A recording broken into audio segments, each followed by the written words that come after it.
I want to start with the Westfield Run. Let me put that image up there, Caleb. The Westfield Run. That's an ultra marathon down in Australia. That map marks a course that is 543.7 miles long. This is a foot race. And it runs from Sydney to Melbourne. Tim, you going to sign up for that one anytime soon? That's roughly, if you were to run from here straight south, by the time you got to the Florida state line, that's how long this race would be. If you were running north, you'd go past Green Bay before you got to 543 miles. And if we could put the next image up there, the type of people that generally compete in this sort of event, as you would expect, fit people. But I want to tell you the story about the 1983 competition, the Westfield Run, when there was a 61-year-old potato farmer and sheep farmer who competed in this event. Can we put his face? Yeah, look at him. Now, he's wearing galoshes. That's him actually running this event. He came in jeans and galoshes and wearing overalls. His running style, like his attire, was also very unconventional, being more of a shuffle than a run. And in the beginning, the other runners easily took the lead. This man's name is, this is so great, his name is Albert Ernest Clifford Young. A good, strong name, I'd say. But he's running in this shuffling style, lagging behind the other runners. However, unlike the other runners, Young didn't plan on sleeping much through the race. Most runners, when they schedule this and train for this event, they plan on scheduling about 18 hours running, balanced by 6 hours of sleep through the course of the race. Young, however, didn't feel sleep was necessary because in his youth he had herded about 2,000 sheep on a 2,000-acre farm, and occasionally that would mean rounding them up by literally chasing them around for 2 or 3 days straight with no sleep and constantly running. So he heard about this race, which had a $10,000 prize, and he figured he would just give it a try. He said, I grew up on a farm where we couldn't afford horses, and so I would have to run to herd the sheep. Sometimes I would have to run those sheep for 2 or 3 days. It took a long time, but I'd catch them. And I believe I can run this race. It's only 2 more days, 5 days. I've run sheep for 3 days. And believe it or not, the 61-year-old man blew away the competition. Blew him away. He beat the world record for this race by 2 days. And everyone else that competed against him, everyone that finished, ended up beating the world record too because they were just trying to catch up to him. And his running style became known as the Young Shuffle, and to this date, 3 winners have emulated his Young Shuffle, figuring it's the most efficient running style. But all this from a senior citizen, potato farmer, sheep herder. And how is it? Oh, and by the way, he donated, he didn't even want the $10,000. He donated that to the other runners in the race. He wasn't interested in that. But how is it that he was able to do this? That he was able to beat trained athletes? It's because he was able to do this because he wasn't running recreationally. His training was born out of the survival of his father's livelihood. It was a necessity developed over time, ingrained in him since childhood. At the time of this race, by the way, he still lived with his mother. Afterwards, he found a wife. That impressed someone enough, but it was this childhood discipline. It was an ability that was demanded by his environment that afforded him the win of this race. An ability demanded by his environment. And the Apostle Paul saw the Christian life of faith as just such a demanding environment. Would you turn with me to 1 Corinthians chapter 9? We're going to be looking at verses 24, 25, 26, and 27. 1 Corinthians chapter 9, verses 24 through 27. Paul says, "Do you not know that in a race all the runners run, but only one receives the prize? So run that you may obtain it. Every athlete exercises self-control in all things.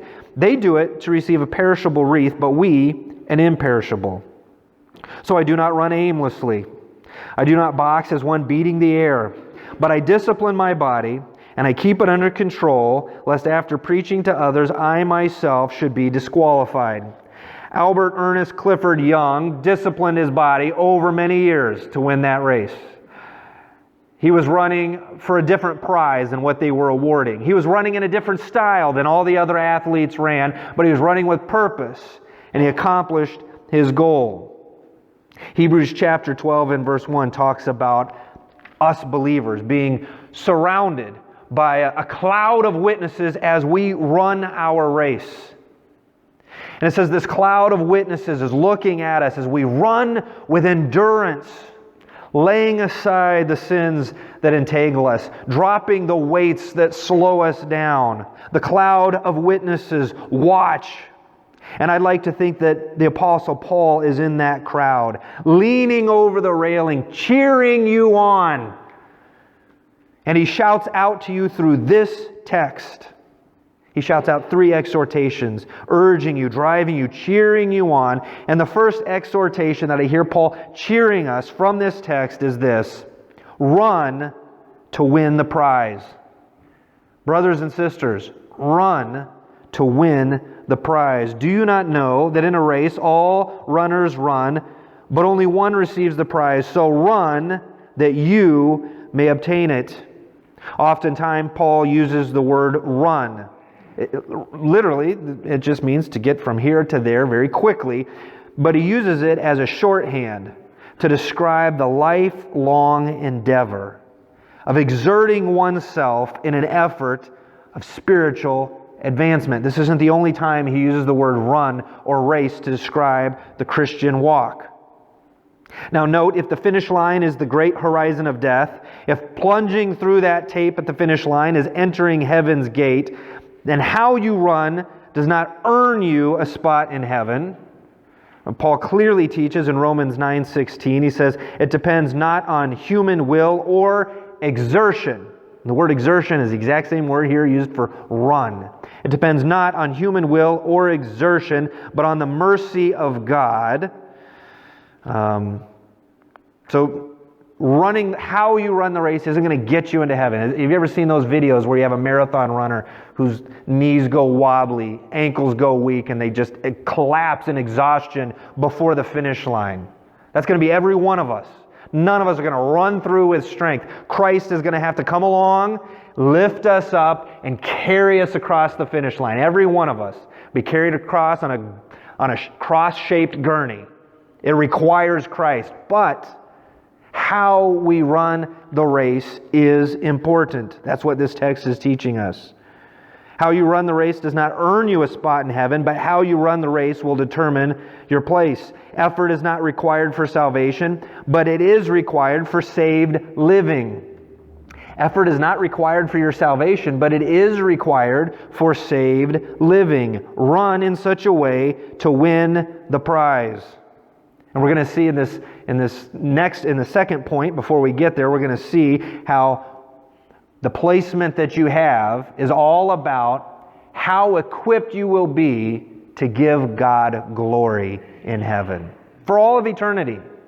What will your life say about the greatness of God? That's what Paul is exhorting us to. Run to win the prize. Prize here simply means an award for exceptional performance. You know, I think it was Martin Luther that said, God does not need your good works, but your neighbor does. And how we run the race will determine how much our lives will give God glory and possibly others, how it would possibly lead others to give God glory for all of eternity.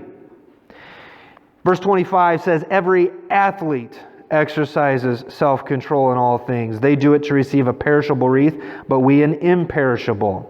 The word athlete there, if you were to look it up in a Strong's Concordance, the word athlete is the Greek word agonizomai, where we get the word agony from. Agony.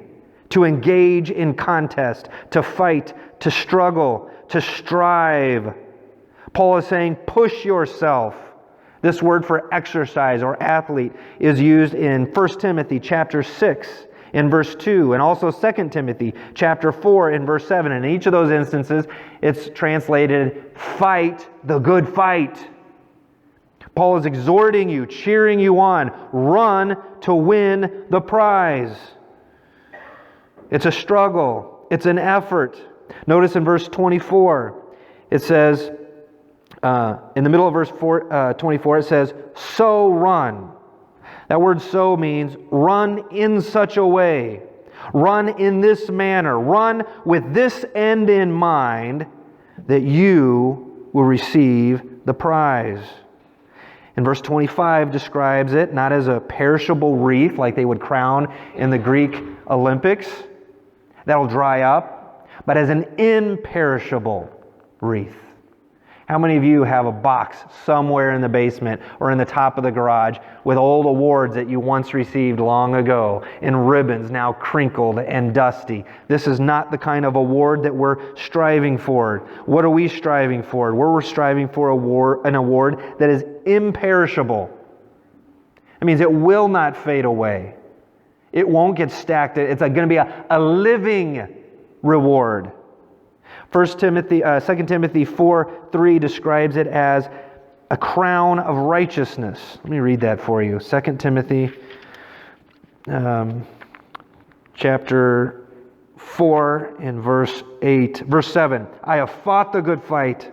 I have finished the race. I have kept the faith. Henceforth there is laid up for me a crown of righteousness, which the Lord, the righteous judge, will award to me on that day, and not only to me, but also to all who love His appearing.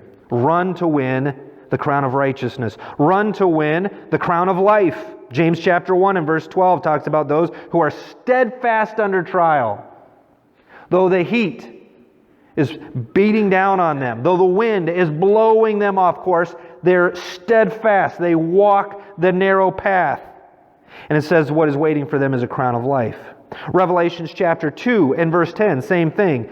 Talks about those who are faithful unto death will receive a crown of life. 1 Peter chapter 5 and verse 4 says that when the chief shepherd appears, to those that are faithful, they will receive an unfading crown of glory. And 1 Thessalonians chapter 2 and verse 19 talks about a crown of exaltation. Not perishable, but living, righteous, glory, exaltation. In fact, 1 Thessalonians 2:19 says, Paul says, who is our hope? Who is our joy? Who is our crown? Is it not you? These are people having been won to the gospel that share in your exaltation of Christ. In 1 Timothy 4:1, Paul says, you are our joy and our crown. All of these provide increased ability to glorify God. So run to obtain that prize. You don't want to be standing in heaven saying, I got here.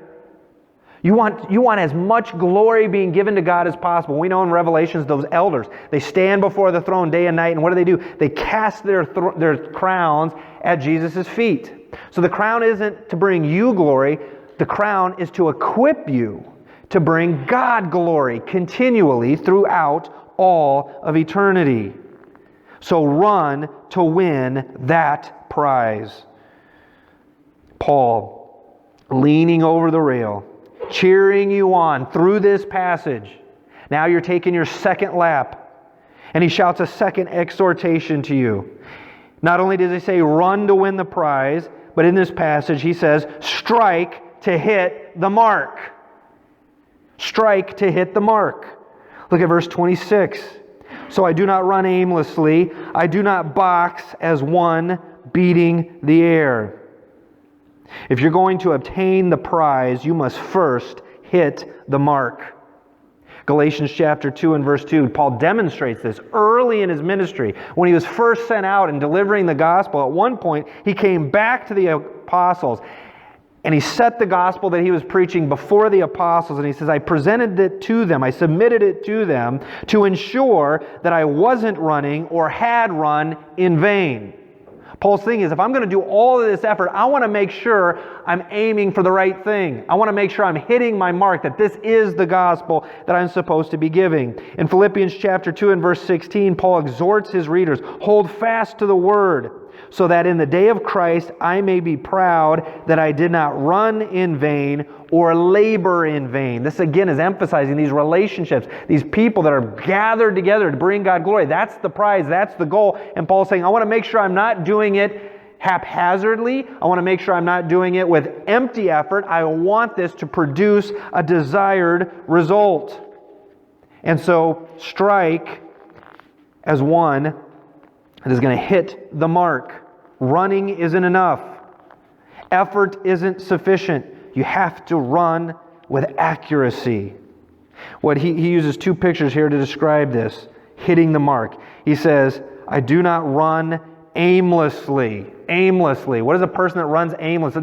They're running around aimlessly, and I'm going this way. That's how many Christians are running around like that? Oh, YouTube says do this. Oh, I'm going to go do this.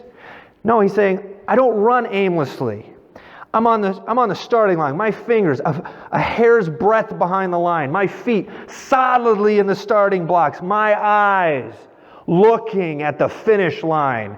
I'm not going to look over my shoulder to the right or to the left. I'm striding this out till I pass the finish line. I don't run aimlessly. I know what my goal is. And he says, I don't box as one beating the air.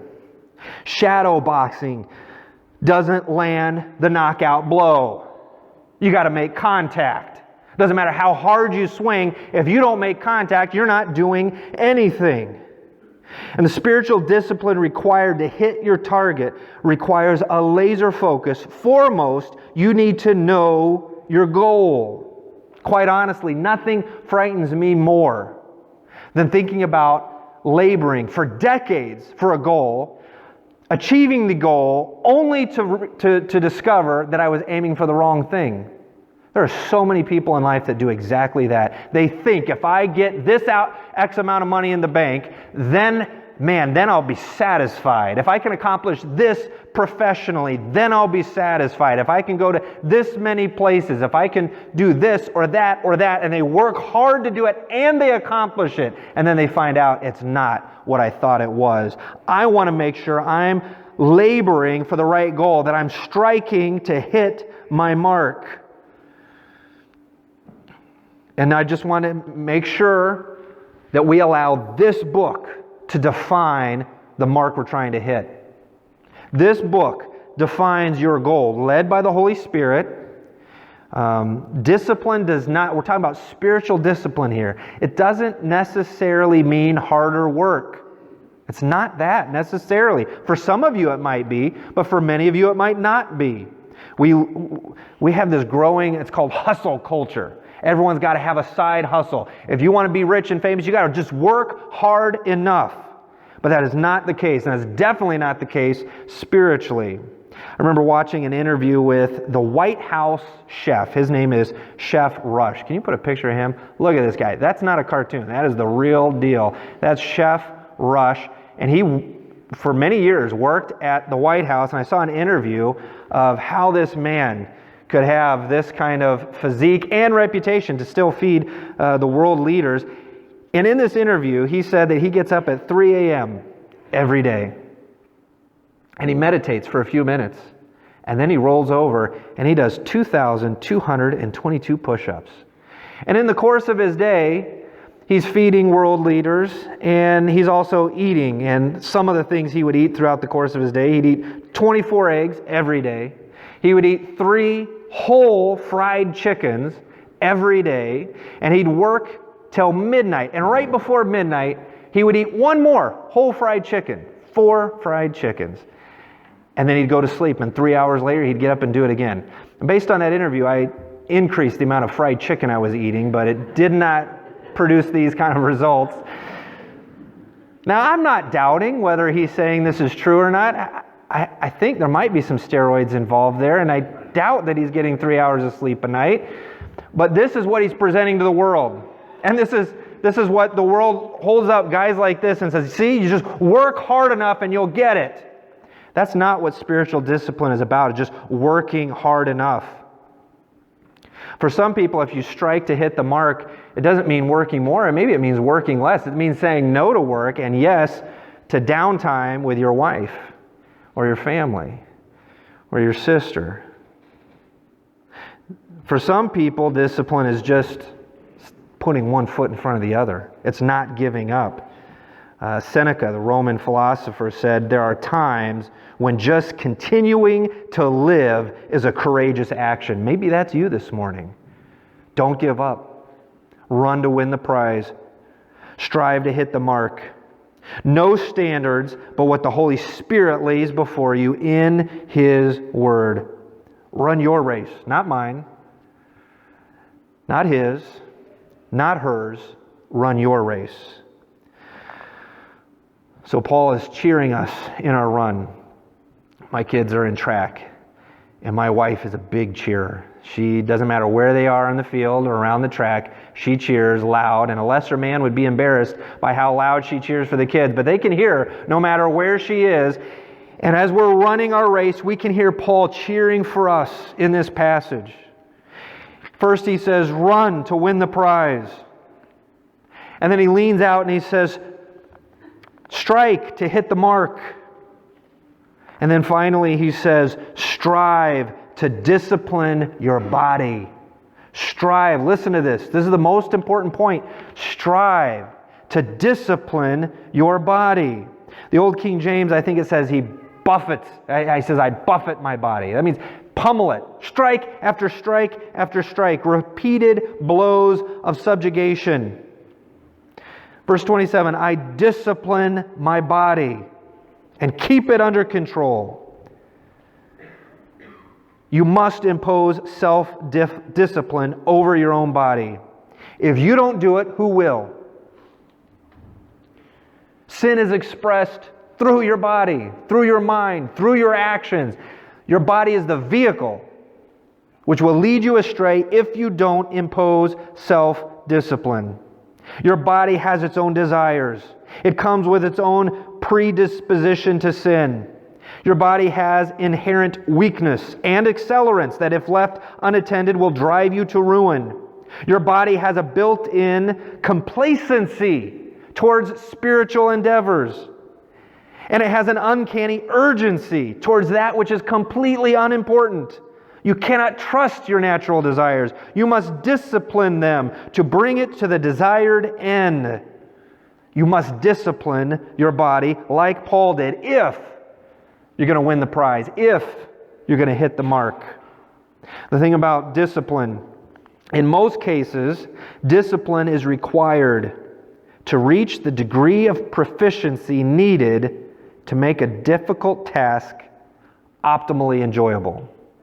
Let me say that again. Think about what I'm saying here. In most cases, unless you happen to be a savant, in most cases, discipline is required to reach the degree of proficiency needed to make a difficult task optimally enjoyable. And this could be anything from racquetball, to playing piano, to painting, to gardening, to running, to Bible study. If you really want to enjoy it, you got to push through. You got to get better at it. Racquetball's fun, but I have more fun playing racquetball now than I first did when Zach, my only goal was if I can get 1 point on the board in the 4 hours that I'm playing Zach, I'll be satisfied. I enjoy it a lot more now that I can return the serves every now and then. And you think that, man, Bible study's so hard. Shouldn't it come naturally? No, not really. You got to work at it. You got to discipline yourself, discipline your schedule, discipline your efforts. And in that discipline, you will acquire a level of proficiency that makes it enjoyable. The thing about discipline is it's a self-directed effort, but when we recruit someone else to help us in our discipline, or we submit to someone else, that's what we would call coaching, or mentorship, or discipleship.